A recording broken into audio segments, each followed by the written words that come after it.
universidades. Em, Quisiera invitarles a leer brevemente en el Salmo 51, luego vamos a leer en otra porción, pero solo para introducir el tema, Salmo número 51.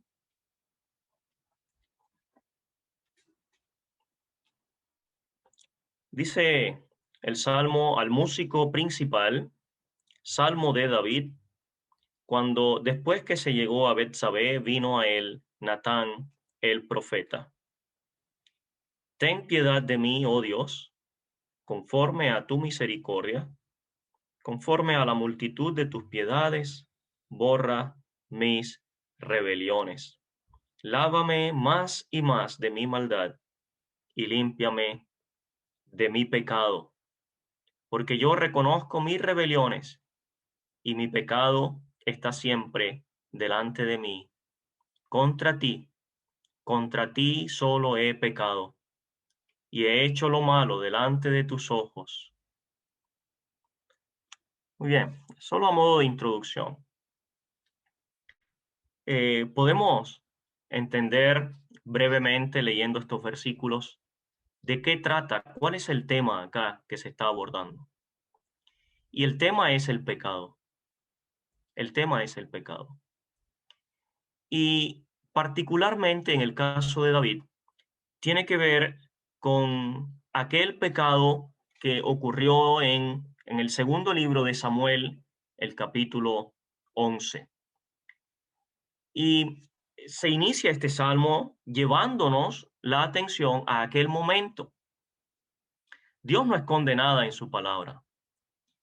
Y sobre todo estos casos en que siervos de Dios, amados de Dios, incurrieron en faltas, Dios deja muy explícito en su palabra sobre qué fue lo que sucedió y cómo Dios trató ese caso y cuál fue la solución para ese problema. Todo eso lo encontramos acá. Y por eso es bueno que podamos mirar cómo, cómo David enfrentó su pecado y cómo David enfrentó a Dios en medio de su pecado. Cómo David también salió victorioso de aquella oscura etapa en su vida. Miren, hermanos, lo que quisiera que viéramos es algo muy práctico. No vamos a entrar en muchos temas profundos. Más que nada, quisiera ver cosas prácticas que nos puedan ayudar en nuestra vida, porque ninguno de nosotros está exento a, a caer. Ninguno de nosotros está eh, en una burbuja. Estamos todos enfrentados a un mundo que es contrario a Dios. Estamos lidiando cada día también con nuestras propias luchas, con nuestra carne que es inclinada a la vieja naturaleza. Y también eh, está esa confrontación que hay entre el espíritu que mora en nosotros y aquel ser de nuestra naturaleza anterior que se opone a la dirección del espíritu. Hay una lucha en nosotros. Eso es lo que Pablo, él decía que había esta lucha en él. Y por lo tanto debemos prestar atención. Así que a mí lo que me gustaría hacer es ver una manera práctica de cómo sobreponerse a eh, yo le he puesto este nombre, a una crisis espiritual. Una crisis espiritual. Después vamos a ver algunos términos por ahí. Pero vamos al contexto. Dice que este es un salmo de David cuando después que se llegó a Betsabé, vino a él Natán el profeta. Me gustaría hacer a modo de recordatorio, poder leer algunos versículos allá en segundo libro de Samuel, el capítulo 11, para que podamos recordar y quizás alguna persona que está entre nosotros que no esté familiarizado pueda también darse cuenta de qué está hablando David en el Salmo número 51. Segundo libro de Samuel, capítulo 11, dice, aconteció al año siguiente En el tiempo que salen los reyes a la guerra, y subraye eso o recuérdelo, el tiempo que salen los reyes a la guerra. Dice que David envió a Joab y con él a sus siervos y a todo Israel, y destruyeron a los amonitas y sitiaron a Rabá. Pero, ese pero nos muestra que hubo algo ahí, un problema. ¿Cuál fue el problema? Que David se quedó en Jerusalén. ¿Y por qué ese fue un problema? Bueno, porque leímos antes que era el tiempo en que salen los reyes a la guerra. Pero David no salió. David se quedó en Jerusalén. Y sucedió un día al caer la tarde que se levantó David de su lecho y se paseaba sobre el terrado de la casa real y vio desde el terrado a una mujer que se estaba bañando, la cual era muy hermosa. Y envió David a preguntar por aquella mujer y le dijeron, aquella es Betsabé, hija de Eliam, y dice ahora, mujer de Urías, Eteo. Una mujer que tenía un esposo. Bueno, el resto de la narración es que David se empecina eh, en llegarse a aquella mujer y lo hace. Y luego sigue el relato porque una cosa llevó a la otra. El pecado siempre trae consecuencias y a causa del pecado de David, aquella mujer quedó encinta o embarazada, ¿cierto? Y él quiso esconder su pecado. Él no quería que nadie lo supiera. Hizo todo lo posible porque aquello quedara escondido, al punto de que mandó a matar a Urías Eteo, al esposo de aquella mujer. Bueno, esa es la situación, podemos recordarlo. Pero el Salmo 51 parte diciendo que es un salmo de David cuando Natán el profeta fue a David. Ahora, ¿qué fue lo que sucedió? En el capítulo 12, Jehová envió a Natán, a David, para confrontarlo con su pecado. Y Natán le hace una parábola acerca de una corderita, un hombre pobre que tenía una sola corderita, la cuidaba, la amaba, la alimentaba, era como una más de su familia. Y había un hombre rico que tenía muchos animales, vacas, corderos, y vino un forastero. Y aquel hombre rico quiso atender al forastero, pero no quiso matar ninguno de sus animales, sino que tomó aquella corderita del hombre pobre, la única que tenía, y la mató para darle de comer al forastero. Cuando David escuchó aquella parábola, entró en furor, dice el versículo 5, en gran manera se encendió su furor contra aquel hombre y dijo a Natán, vive Jehová, que el que tal hizo es digno de muerte, y debe pagar la cordera con 4 tantos, porque hizo tal cosa y no tuvo misericordia. Y entonces dijo Natán a David, tú eres aquel hombre, tú eres aquel hombre. Bueno, en el versículo 9 dice, ¿por qué pues tuviste en poco la palabra de Jehová haciendo lo malo delante de sus ojos? En el versículo 10 dice, por lo cual ahora no se apartará jamás de tu casa la espada, por cuanto me menospreciaste y tomaste por mujer de Urías Eteo para que fuese tu mujer. Versículo 13. Entonces dijo David a Natán, pequé contra Jehová, pequé contra Jehová. Versículo 14. Natán le dice, mas por cuanto con este asunto hiciste blasfemar a los enemigos de Jehová, el hijo que te ha nacido ciertamente morirá. Muy bien, hemos leído algunos versículos solo para hacer memoria y entrar en el contexto. El problema aquí es el pecado. Es el pecado de un hombre de Dios. Es el pecado de uno que había sido ungido por Dios como rey. Había visto la mano de Dios, la gracia de Dios para con él, guardándole de todos sus enemigos hasta ahora. Y él, hay expresiones acá que son muy fuertes. No sé si lo apreciamos, pero en el versículo 9 dice, ¿por qué pues tuviste en poco la palabra de Jehová haciendo lo malo delante de sus ojos?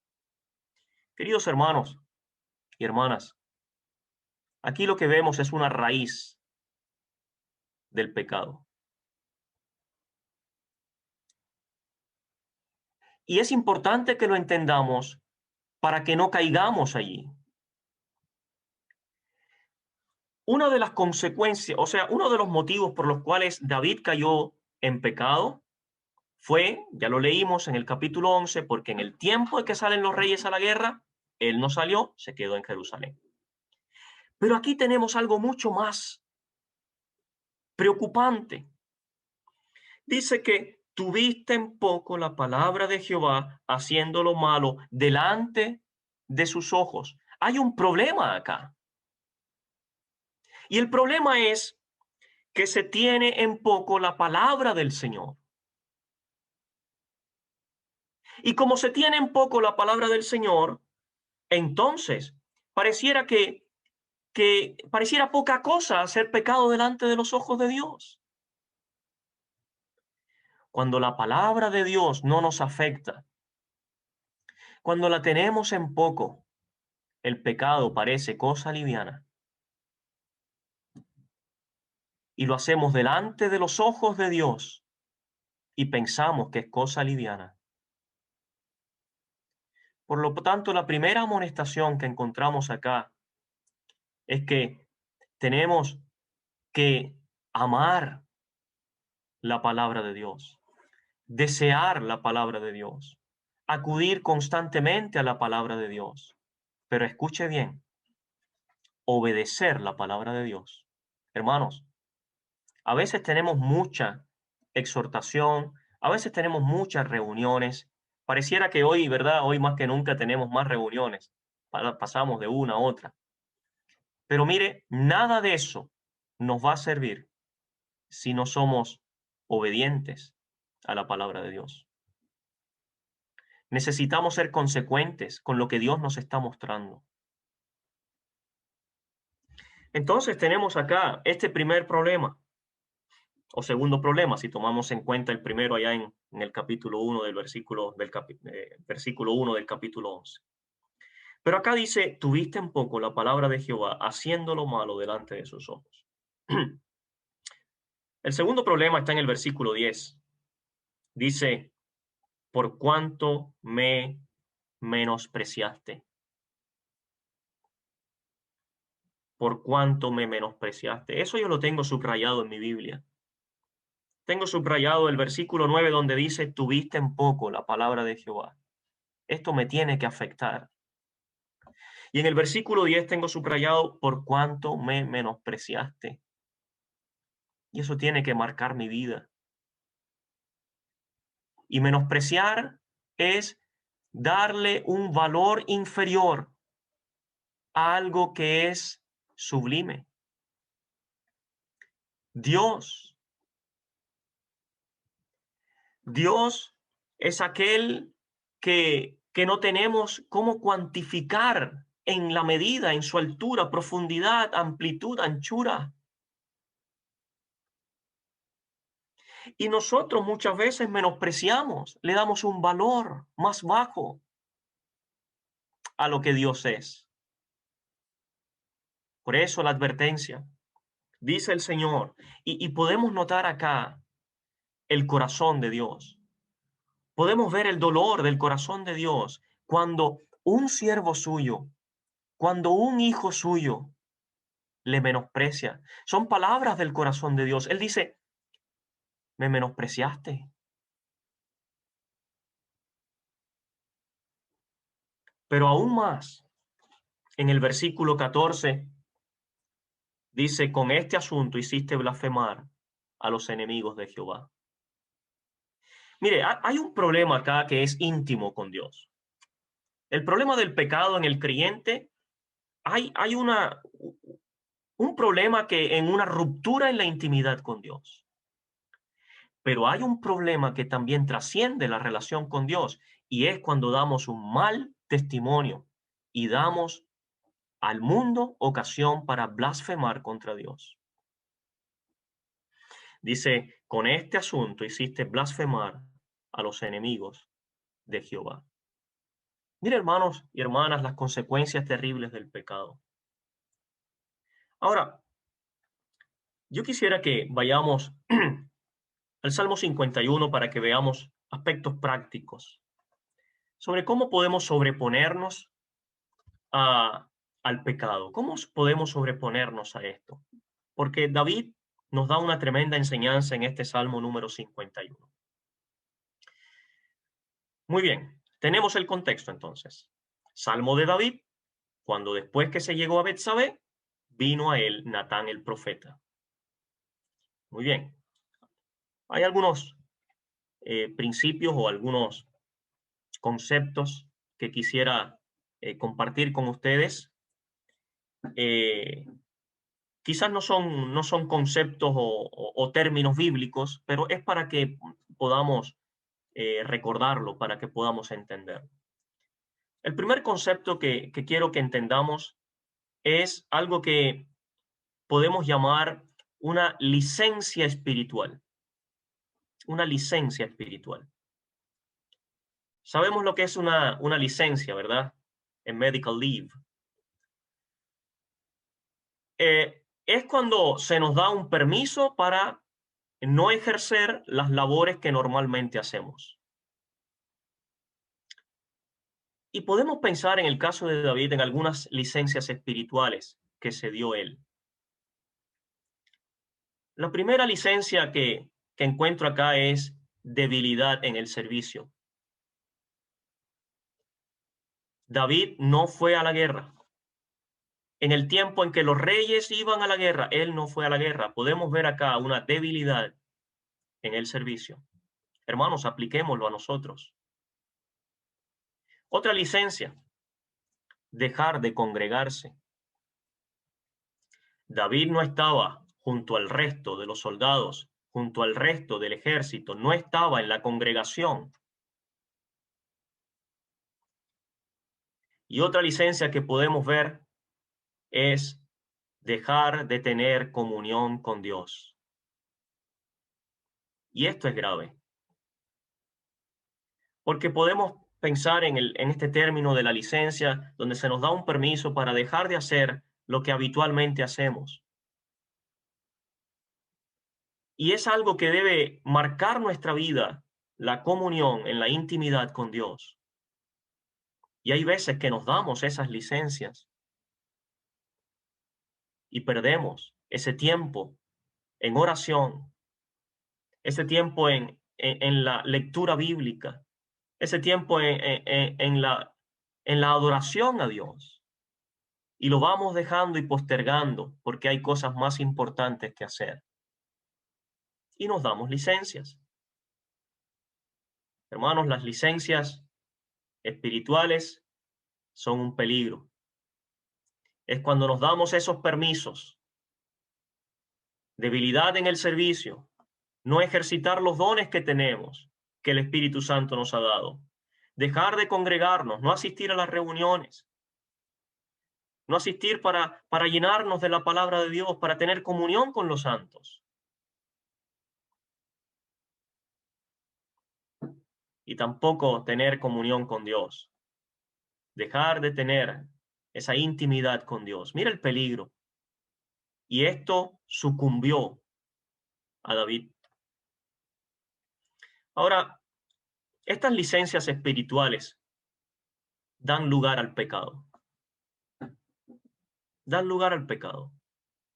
Y esto incluye aquellos tres seductores que encontramos en Primera de Juan 2:16, cuando dice, porque todo lo que hay en el mundo, los deseos de la carne, los deseos de los ojos y la vanagloria de la vida, no provienen del Padre, sino del mundo.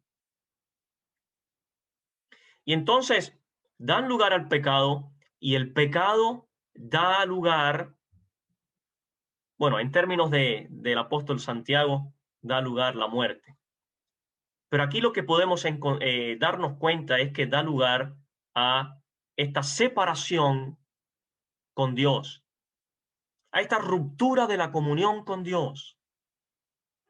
Y eso a esto a lo que queremos llamarle una crisis espiritual. Recordemos, no son términos bíblicos, es para que podamos entenderlo. Una licencia espiritual que da lugar al pecado y como consecuencia el pecado da lugar a una crisis espiritual, o sea, una separación de Dios, una pérdida de la comunión con Dios. Ese es el resultado.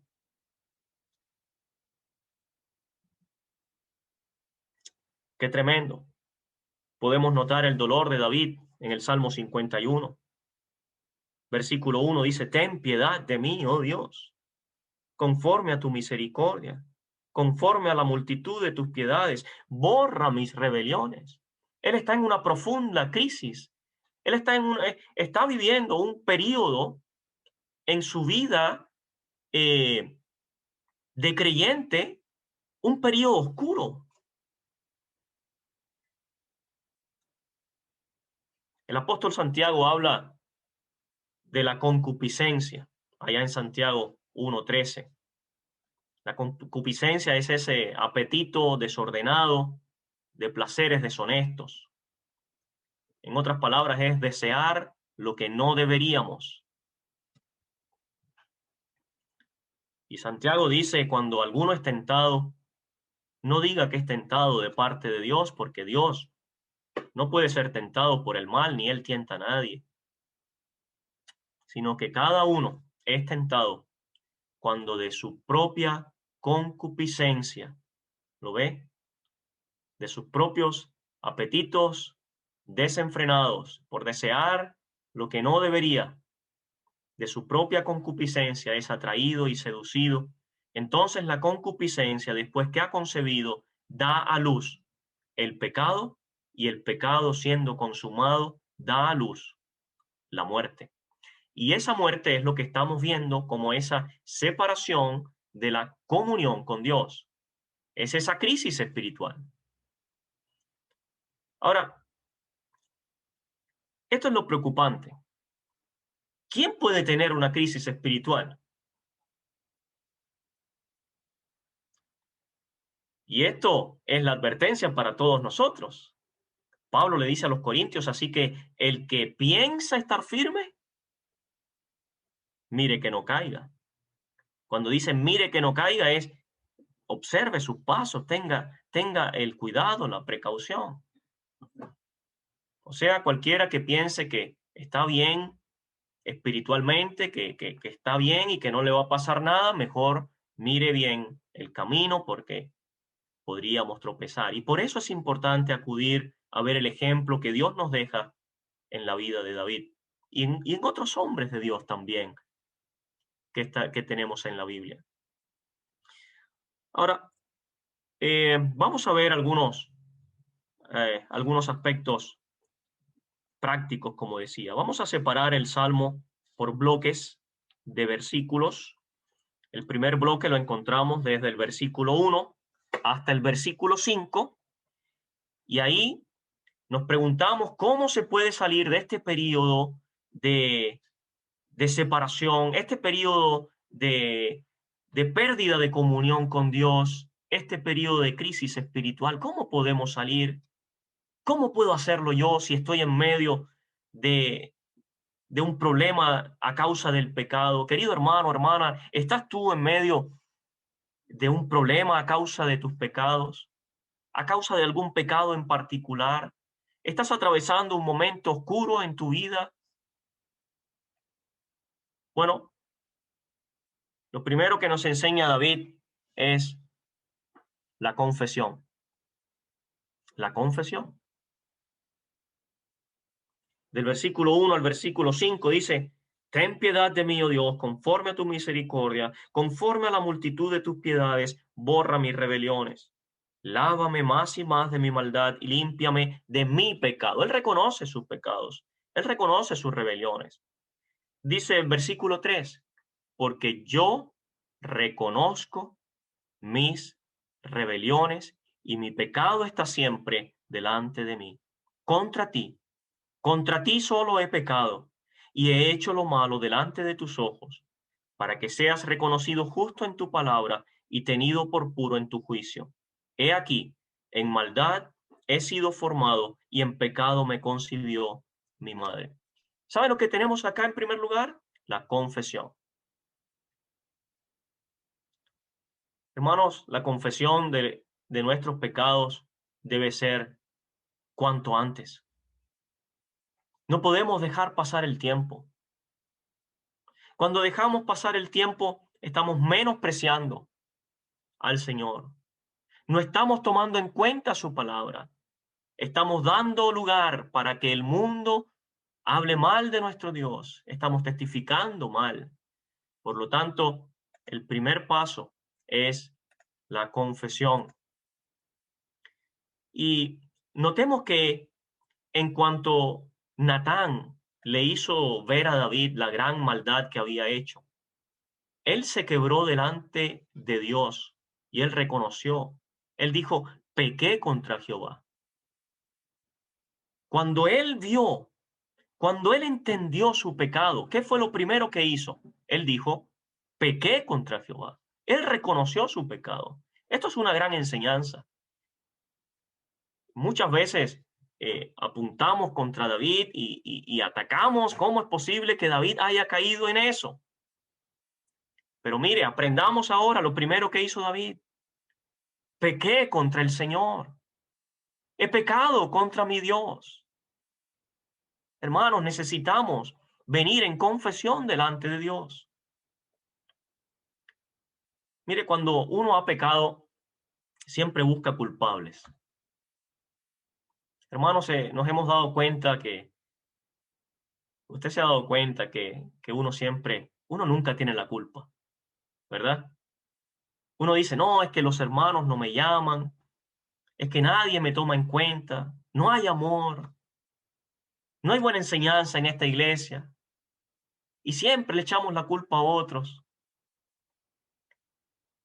Cuando Natán le contó a David la parábola de aquel hombre rico que había tomado la única oveja del hombre pobre, David no se percató de inmediato que la palabra le estaba acusando, que le estaba culpando a él. Él dijo, vive Jehová, que el que tal hizo es digno de muerte. Él emitió su juicio. Y así somos nosotros. Mire, estamos recibiendo palabra de Dios. Estamos siempre amonestados por la palabra de Dios. Y probablemente estamos diciendo ahora, yo sé de un hermano que está en pecado y que todavía no lo ha confesado. Y estamos mirando al lado. Y lo que aprendemos acá es que la palabra de Dios nos tiene que afectar de manera personal. De manera personal. Natán le dijo, David, ese hombre eres tú. Ese hombre eres tú, oh rey. Entonces, hermanos, cuando usted escucha la instrucción, el regaño de la palabra de Dios, no pensemos que Dios se está refiriendo a otra persona. Usted tiene que tomarlo como para sí mismo. Dios le está hablando a usted ahora mismo y a mí.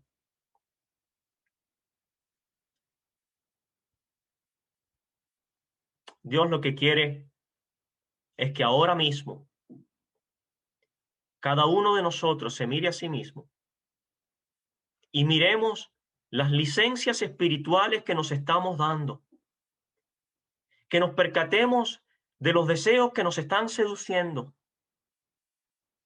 Hermanos, pensemos, ¿cuáles son aquellas cosas que nos están apartando de la santidad?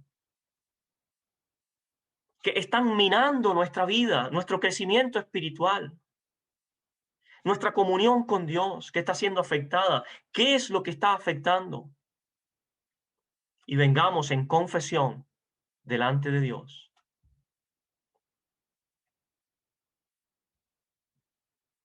Yo me quiero referir por un momento a alguna persona que esté escuchando y que todavía no es salvo, que todavía no tiene la seguridad de su salvación.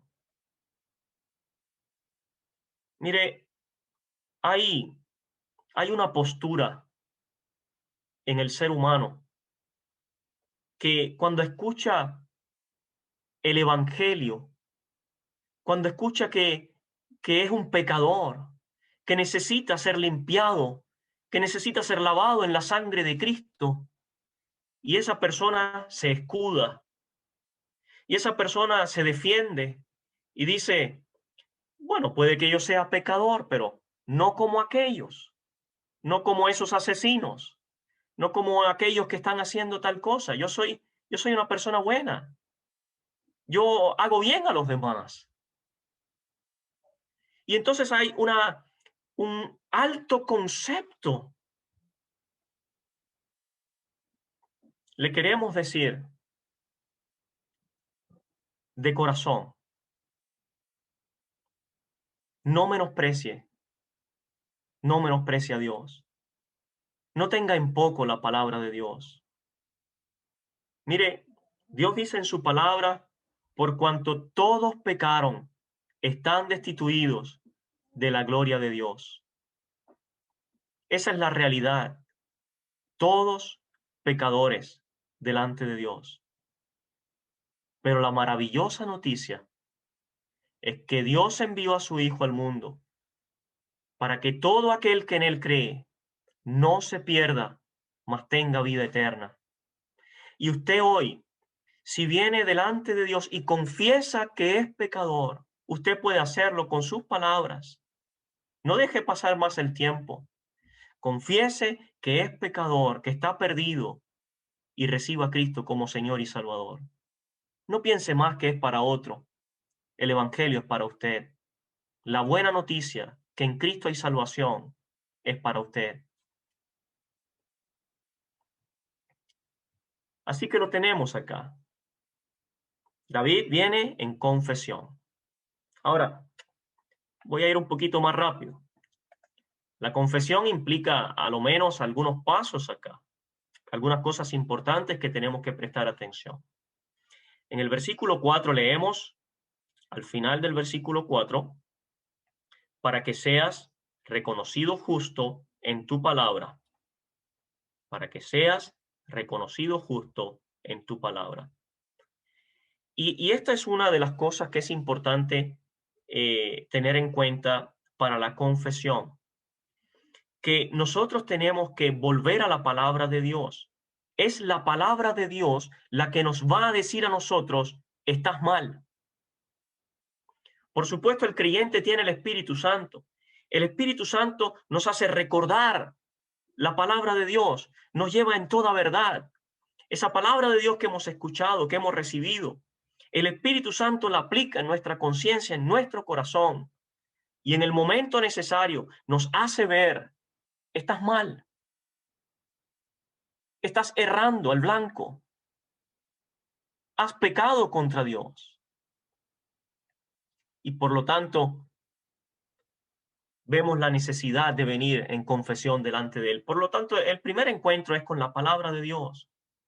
Dice, para que seas reconocido justo en tu palabra. David aprecia la palabra de Dios. Y él reconoce que Dios es justo. Ahora, lo otro interesante es que debemos reconocer que hemos quebrantado su santidad. Dios dice, sed santos porque yo soy santo. Y cuando nosotros hemos pecado delante de Dios, debemos reconocer que hemos quebrantado su santidad. Versículo 3 y 4. Porque yo reconozco mis rebeliones y mi pecado está siempre delante de mí. Contra ti solo he pecado y he hecho lo malo delante de tus ojos. Los ojos santos de Dios, la presencia de Dios de la cual no podemos escondernos. Y el salmista David reconoce que lo ha hecho, que ha quebrantado su santidad. Y quebrantarse es arrepentirse de corazón por haber agraviado a Dios, por haber dado mal testimonio, por haber hecho blasfemar a los enemigos de Jehová. O sea, es dar que hablar al mundo en contra de Dios. Debemos quebrantarnos, arrepentirnos de corazón por haber afrentado el nombre de Dios. Y lo otro es afirmarnos de las promesas de Dios. Mire, cuando uno viene en confesión, hermanos, necesitamos afirmarnos de esas promesas de Dios. Si no nos afirmamos de esas promesas, estamos perdidos. Porque entonces hay creyentes por ahí que, que dicen que no tienen una confianza, no tienen una seguridad en Dios, porque no le han conocido realmente. Y dicen, bueno, quizás Dios no me perdone este pecado. Quizás, he caído tan bajo que Dios no me va a escuchar, no voy a poder venir delante de Él. Y por lo tanto, como no tienen firmes esas promesas de Dios, van aplazando su confesión, van aplazando venir delante de Dios. Hay algunos que piensan que han perdido su salvación. Y entonces hay tantos por ahí que con esa idea se han dejado arrastrar por el mundo porque han dicho, caí en pecado, no tengo vuelta, ya no tengo solución, perdí todo, perdí mi salvación. Y se van arrastrados por la corriente del mundo. Hermanos, esto es producto de una falta de conocimiento de la palabra y de las promesas de Dios. Juan dice en su primera epístola, capítulo 1, versículo 9, que si confesamos nuestros pecados, Él es fiel y justo para perdonar nuestros pecados y limpiarnos de toda maldad. Y David acude a ese Dios y dice, lávame más y más de mi maldad, límpiame de mi pecado, porque él sabe que Dios le puede limpiar, él sabe que Dios le puede lavar, él sabe que Dios le puede levantar.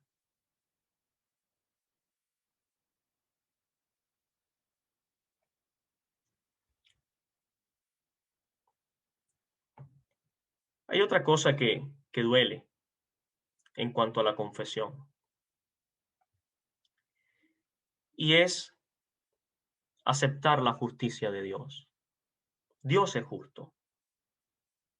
Y debemos saber que nuestros actos tienen consecuencias muchas veces lamentables.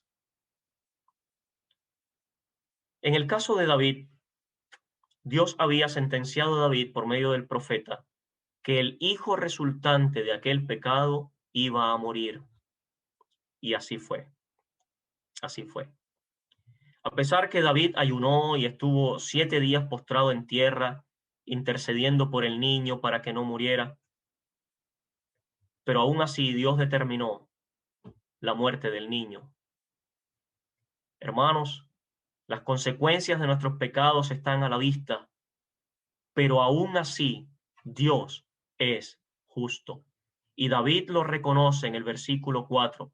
Dice, para que seas reconocido justo, para que seas reconocido justo en tu palabra, y después agrega, y tenido por puro en tu juicio. ¿Cómo puede David decir esto?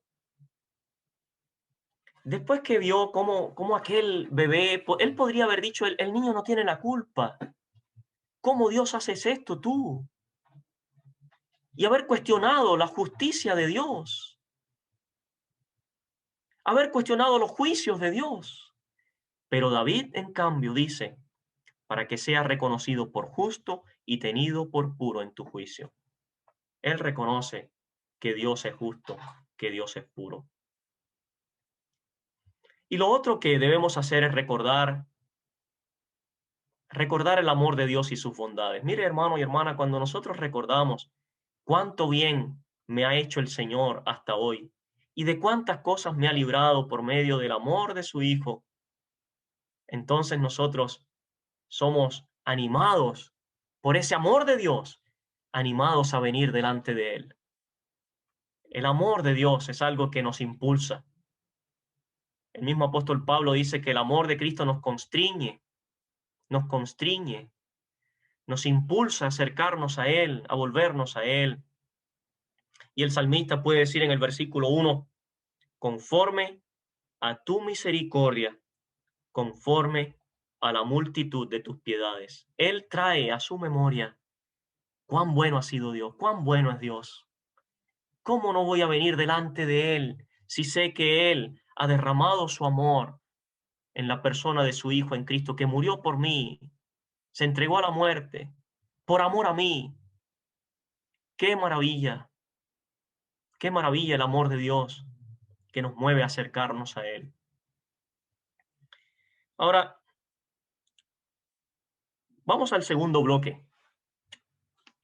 Del versículo 6 al versículo 9 lo que tenemos ahí es la reparación o la restauración. Dice, he aquí, tú amas la verdad en lo íntimo y en lo secreto me has hecho comprender sabiduría. Versículo 7, purifícame con hisopo y seré limpio. Lávame y seré más blanco que la nieve. Hazme oír gozo y alegría, y se recrearán los huesos que has abatido. Esconde tu rostro de mis pecados y borra todas mis maldades. Mire, lo que tenemos aquí es una restauración. David viene en confesión y lo que encuentra es que Dios le restaura, que Dios le perdona. Y esa restauración o esa reparación la encontramos en, en el poder de la obra, en el poder de la sangre de Cristo, la renovación de nuestra fe en la sangre de Cristo. Mira, hermanos, la sangre derramada del Señor Jesucristo no fue solo para salvarnos el día en que creímos. Es es un torrente en poder de Dios para poder restaurarnos cuando, cuando hemos pecado. El versículo 6 dice, tú amas la verdad en lo íntimo. Tú amas la verdad en lo íntimo. Esto es hermoso porque hace referencia al amor del Padre por su Hijo. Al amor del Padre por su Hijo amado. Tú amas la verdad en lo íntimo. Oh Padre, cuánto amas a tu Hijo en lo íntimo. Cuánto amas a aquel que dijo, yo soy la verdad y la vida. Ese es Cristo. Y el salmista lo puede ver. Y él puede decir, oh Dios, tú amas la verdad en lo íntimo. ¿Cuánto es el amor del Padre por su Hijo en la intimidad?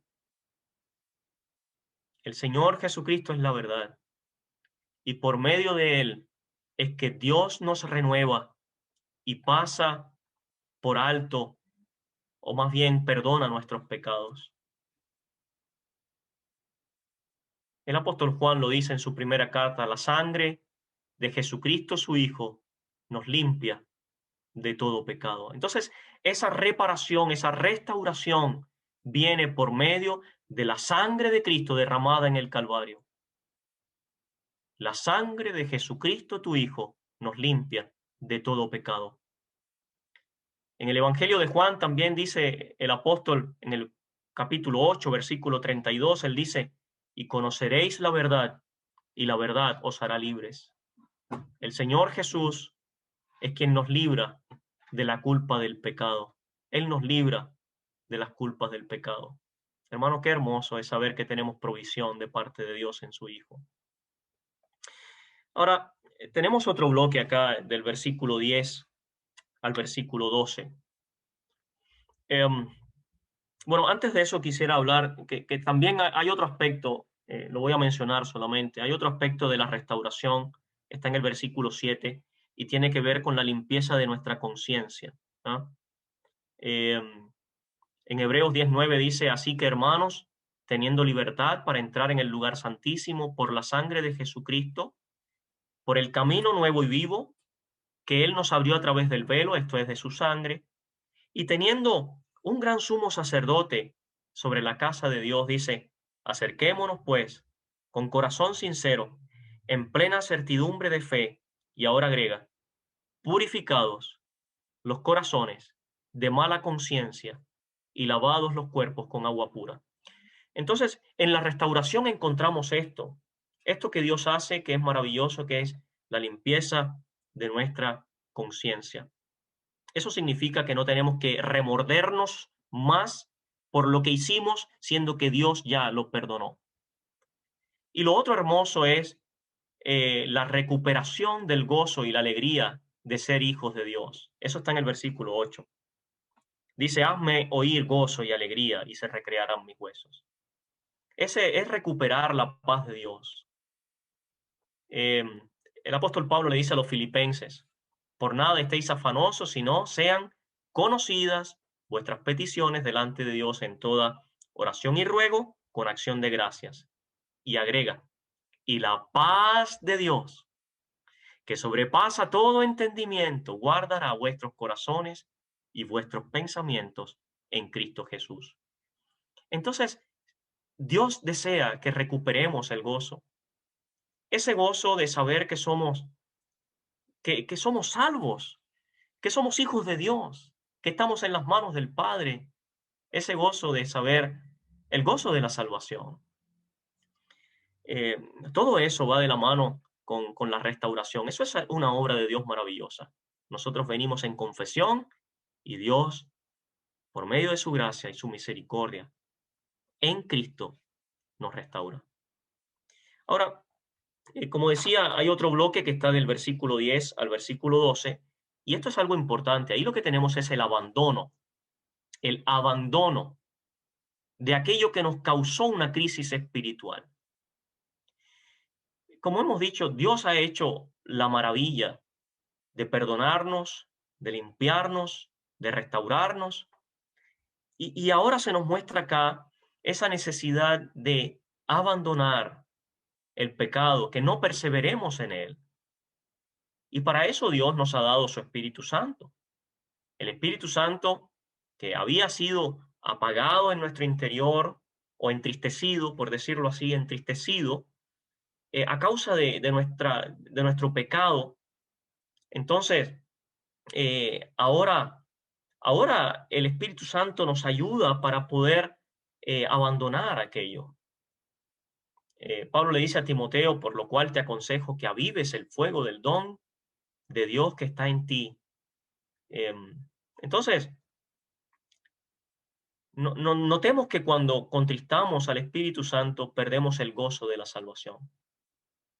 Nos olvidamos que Cristo murió por nuestros pecados y como consecuencia quedamos sin sustento, porque el Espíritu Santo es el que nos sustenta. Pero ahora que hemos sido restaurados, es necesario el abandono. Y dice David, crea en mí, oh Dios, un corazón limpio y renueva, mira lo que dice, un espíritu recto dentro de mí. Esa es la obra del Espíritu Santo. Renueva, oh Dios, un espíritu recto delante de mí. El abandono. Y el otro bloque está del versículo 13 al versículo 17. Y esto, hermanos, es muy importante. Lo que tenemos aquí es la consagración al servicio. ¿Se acuerdan las licencias que se había dado David? Licencia en el servicio, licencia en la comunión con los santos o la comunión con la congregación, licencias en su ejercicio íntimo con Dios, en su adoración. Bueno, lo que tenemos aquí ahora es una consagración al servicio. Y esto es importante. Cuando abandonamos el pecado y avivamos el fuego del Espíritu de Dios, la consecuencia es un avivamiento en consagración y servicio. Hermanos y hermanas, miren, esta es una etapa muy importante para vencer esa crisis espiritual. Usted y yo debemos consagrarnos al servicio de la obra de Dios, o de lo contrario, seremos presa fácil para volver a caer y para continuar de crisis en crisis hasta que nuestra vida sea una vida completamente inútil para Dios, sin fruto para Dios. Y es una triste realidad en muchos creyentes que pasan los años y, y no se disponen para servir a Dios, no se disponen para ejercer sus dones y sus ejercicios espirituales. Y la consecuencia es que hay vidas que son muy apagadas en lo espiritual. Son creyentes con creyentes tolerantes, muy apegados al mundo, a las corrientes del mundo. Y esto es producto de que hay una falta de consagración en el servicio. Por lo tanto, esto es algo crucial. David dice en el versículo 13, entonces enseñaré a los transgresores tus caminos y los pecadores se convertirán a ti. ¿Lo ven? Él se consagra al servicio. Dice el versículo 15, Señor, abre mis labios y publicará mi boca tu alabanza. Porque no quiere sacrificio, que yo lo daría, no quieres holocausto. Los sacrificios de Dios son el espíritu quebrantado, el corazón contrito y humillado, no despreciarás tú, oh Dios. Ahí lo tenemos. Y por último, del versículo 18 al versículo 19, lo que tenemos allí es la la recuperación de esa comunión perdida, la recuperación eh, de esa vida espiritual con Dios, delante de Dios. Mire, cada vez que tenemos una crisis espiritual, nos preguntamos, ¿por qué Dios permitió que pasara esto? Bueno, las razones pueden ser muchas, pero hermanos, algo que Dios espera sí o sí es perfeccionar tu relación con Él, traerte de vuelta a una relación cada vez más perfecta en comunión y adoración, en comunión y adoración. Dice el versículo 18, haz bien con tu benevolencia, edifica los muros, esto habla de protección. Entonces te agradarán los sacrificios de justicia, el holocausto u ofrenda del todo quemada. Entonces ofrecerán becerros sobre tu altar. Está hablando de adoración. Está hablando de volver a levantar los muros caídos, a levantar los altares de la adoración, de la intimidad en la comunión con Dios. Eso es restaurado, eso es recuperado. Bien, hermanos, a modo de conclusión entonces, el salmista David, en medio de una crisis oscura en su vida a causa del pecado, nos enseña cómo sobreponernos a esa crisis. En confesión, en restauración o reparación, abandono, consagración al servicio y de vuelta a la comunión y a la adoración en la intimidad con nuestro Dios. Qué hermoso. Ojalá que podamos ponerlo en práctica, hagamos así nuestras notas y cuando lo necesitemos podamos recurrir a este Salmo número 51 que nos da muchas lecciones muy prácticas para nuestra vida espiritual. Que el Señor prospere y bendiga su palabra. Si me lo permiten, podemos orar. Por supuesto. Gracias. Nuestro Dios amado, te damos gracias por tu palabra. Qué oportuna es tu palabra. Realmente ninguno de nosotros está exento a, a cometer alguna falta delante de tus ojos, a afrentar tu santidad. Oh Padre, cuánto nos afecta eso en lo espiritual. Cuánto nos afecta estas fallas en nuestro crecimiento. Y por eso te damos gracias porque podemos recurrir a tu palabra. Te damos gracias porque tenemos un torrente de, de instrucción, de amonestación, de advertencia en en tu buena palabra. Ayúdanos, oh Dios, si hay alguno de los hermanos que estén alejados, que estén enfriados, o que hayan tenido hasta el día de hoy una vida eh, muy tibia en lo espiritual. Oh Padre, que podamos ser sensibles a tu palabra, podamos venir delante de ti confesando nuestros pecados y recibiendo de ti esa ayuda por tu Santo Espíritu para poder levantarnos y ser útiles en tus manos, llevando fruto para tu honra y tu gloria. Te pedimos tu bendición, te damos gracias en el nombre de nuestro Señor Jesucristo.